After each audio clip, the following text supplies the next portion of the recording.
জানিয়ে দিব এই মুহূর্তে আমাদের হাতে এসেছে বাংলাদেশের গুরুত্বপূর্ণ আপডেট সংবাদের শিরোনাম।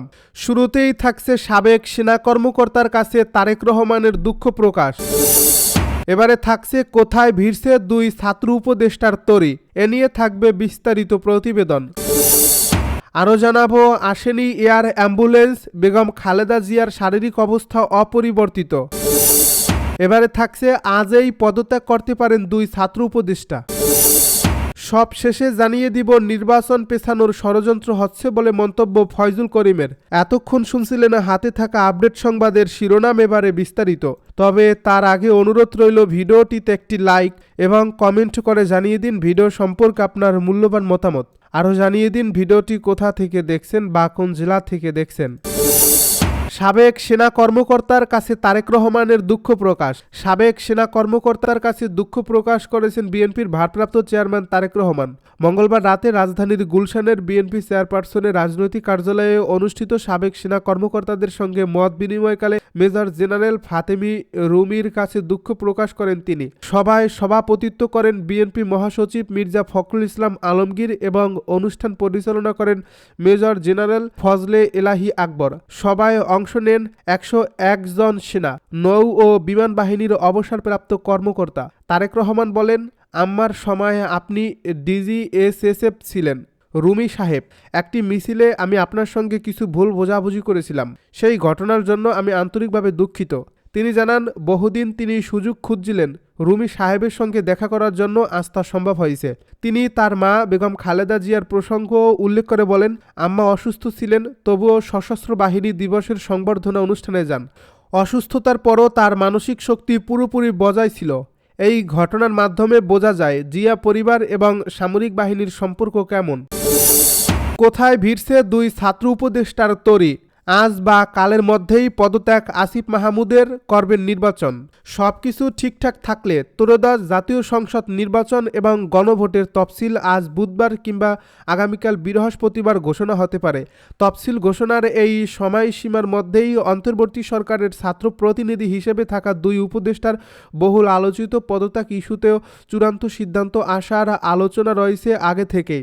এর মধ্যে স্থানীয় সরকার এবং যুব ও ক্রীড়া উপদেষ্টা আসিফ মাহমুদ সজীব ভুঁইয়া আজ অথবা আগামীকাল উপদেষ্টার পদ ছাড়বেন, এমনটি প্রায় নিশ্চিত বলে তার ঘনিষ্ঠ একাধিক সূত্র কালবেলাকে জানিয়েছে। তবে অন্তর্বর্তী সরকারের ছাত্র প্রতিনিধি হিসেবে থাকা আরেক উপদেষ্টা মাহফুজ আলমের পদত্যাগ এখনও অনিশ্চিত। তার ঘনিষ্ঠ সূত্রগুলো বলছে, তথ্য ও সম্প্রচার মন্ত্রণালয়ের দায়িত্বে থাকা এই উপদেষ্টা এখনও চূড়ান্ত সিদ্ধান্ত নেননি।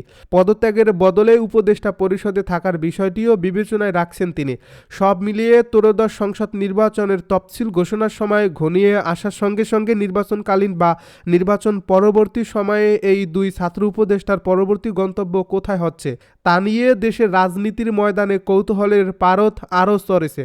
অন্তর্বর্তী সরকার ঘোষিত আসন্ন ফেব্রুয়ারির ত্রয়োদশ জাতীয় সংসদ নির্বাচনে অংশ নেওয়ার প্রস্তুতি নিচ্ছে জুলাই আন্দোলনের সহযোদ্ধাদের গড়া দল জাতীয় নাগরিক পার্টি।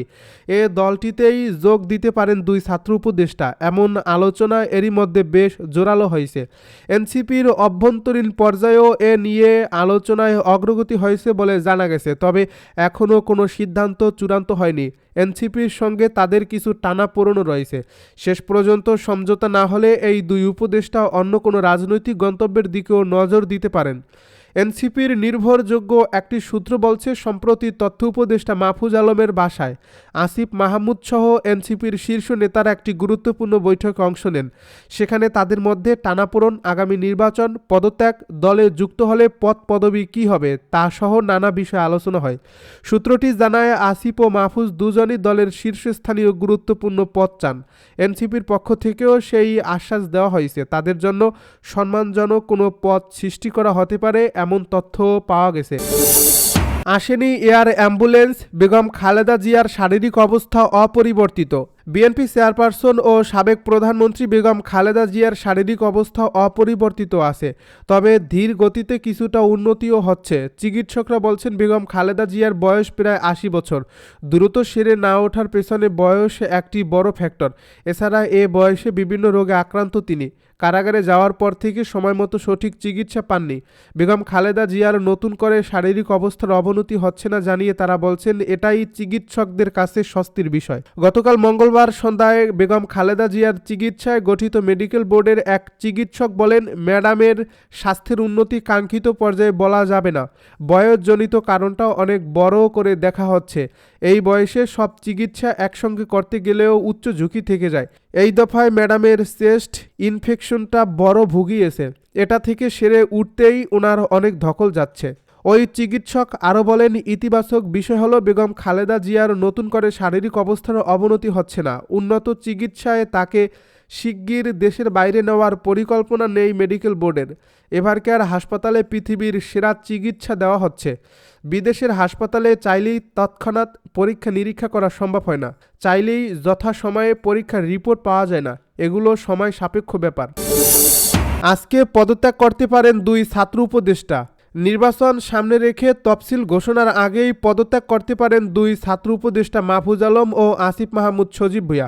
আজ ও আগামীকাল বৃহস্পতিবারের মধ্যেই পদত্যাগ করার গুঞ্জন রয়েছে। একই সঙ্গে তাদের দায়িত্বে থাকা 3 মন্ত্রণালয়ের দায়িত্বে কারা আছেন তা নিয়েও বেশ আলোচনা রয়েছে।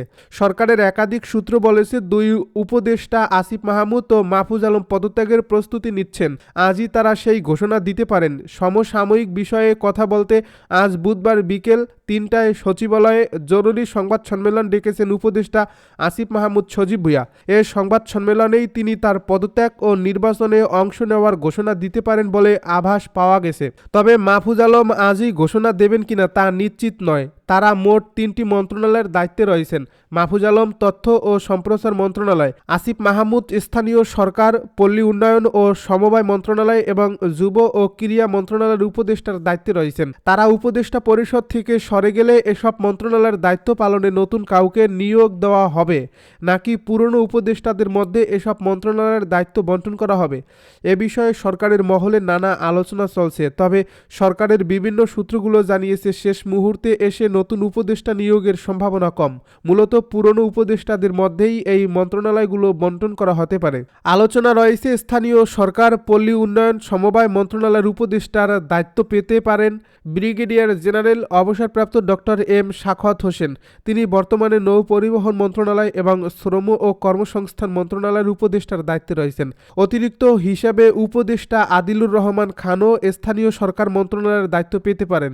তিনি বর্তমানে শিল্প মন্ত্রণালয় এবং গৃহায়ন ও গণপূর্ত মন্ত্রণালয়ের দায়িত্বে রয়েছেন। এছাড়া পরিবেশ উপদেষ্টা রিজওয়ানা হাসানও কোনো মন্ত্রণালয়ের দায়িত্ব পেতে পারেন বলে গুঞ্জন রয়েছে। তবে এই ছাত্র উপদেষ্টার পরবর্তী গন্তব্য কোথায় হচ্ছে, নির্বাচন করবেন কিনা তা নিয়ে কৌতূহল বাড়ছে। অন্তর্বর্তী সরকার ঘোষিত আসন্ন ফেব্রুয়ারির ত্রয়োদশ জাতীয় সংসদ নির্বাচনে অংশ নেওয়ার প্রস্তুতি নিচ্ছে জুলাই আন্দোলনের সহযোদ্ধাদের গড়া দল জাতীয় নাগরিক পার্টি। দলটিতে যোগ দিতে পারেন 2 ছাত্র উপদেষ্টা, এমন আলোচনা এরই মধ্যে বেশ জোরালো হয়েছে। এনসিপির অভ্যন্তরীণ পর্যায়েও এ নিয়ে আলোচনার অগ্রগতি হয়েছে বলে জানা গেছে। নির্বাচন পেছানোর ষড়যন্ত্র হচ্ছে বলছে ফয়জুল করিম। ত্রয়োদশ জাতীয় সংসদ নির্বাচন পেছানোর ষড়যন্ত্র হচ্ছে। কোনো দল বা ব্যক্তিকে কেন্দ্র করে নির্বাচন পেছানোর ষড়যন্ত্র করা হলে জনগণ তা গ্রহণ করবে না বলে মন্তব্য করেছেন ইসলামী আন্দোলন বাংলাদেশের নায়েবে আমির মুফতি সৈয়দ মুহম্মদ ফয়জুল করিম। মঙ্গলবার বিকেলে নারায়ণগঞ্জের কেন্দ্রীয় শহীদ মিনার আয়োজিত নির্বাচনী জনসভায় প্রধান অতিথির বক্তব্যে তিনি এ মন্তব্য করেন। এ সময় তিনি আগামী ফেব্রুয়ারির প্রথম দিকে নির্বাচনী গুরুত্ব তুলে ধরে বলেন, আগামী সংসদ নির্বাচনে লেভেল প্লেইং ফিল্ড তৈরি করতে হবে। অন্তর্বর্তীকালীন সরকার যদি নিরপেক্ষ ও গ্রহণযোগ্য নির্বাচন দিতে না পারে তাহলে জনগণ এ সরকারকে ক্ষমা করবে না। এ নির্বাচনে কোনো পেশি শক্তি দখলবাজি মারামারির চেষ্টা করলে তাদের উৎখাত করা হবে বলে হুঁশিয়ারি করেন তিনি। ফয়জুল করিম বলেন, দেশের জনগণ আর চাঁদাবাজ, সন্ত্রাস ও দুর্নীতিবাজকে ভোট দিতে চায় না। জনগণ তার পছন্দের ব্যক্তিকে যাতে ভোট দিতে পারে সরকারকে সেই পরিবেশ সৃষ্টি করতে হবে বলে জানান তিনি। জনসভায় আরও বক্তব্য রাখেন ইসলামী আন্দোলন বাংলাদেশের প্রেসিডিয়াম সদস্য অধ্যাপক মাহবুবুর রহমান, সিনিয়র যুগ্ম মহাসচিব মাওলানা গাজী আতাউর রহমান, নারায়ণগঞ্জ মহানগর কমিটির সভাপতি ও নারায়ণগঞ্জ 5 আসনের মনোনীত প্রার্থী মুফতি মাসুম বিল্লাহ এবং নারায়ণগঞ্জ 4 আসনের মনোনীত প্রার্থী মুফতি ইসমাইল সিরাজি সহ কেন্দ্রীয় ও স্থানীয় নেতারা।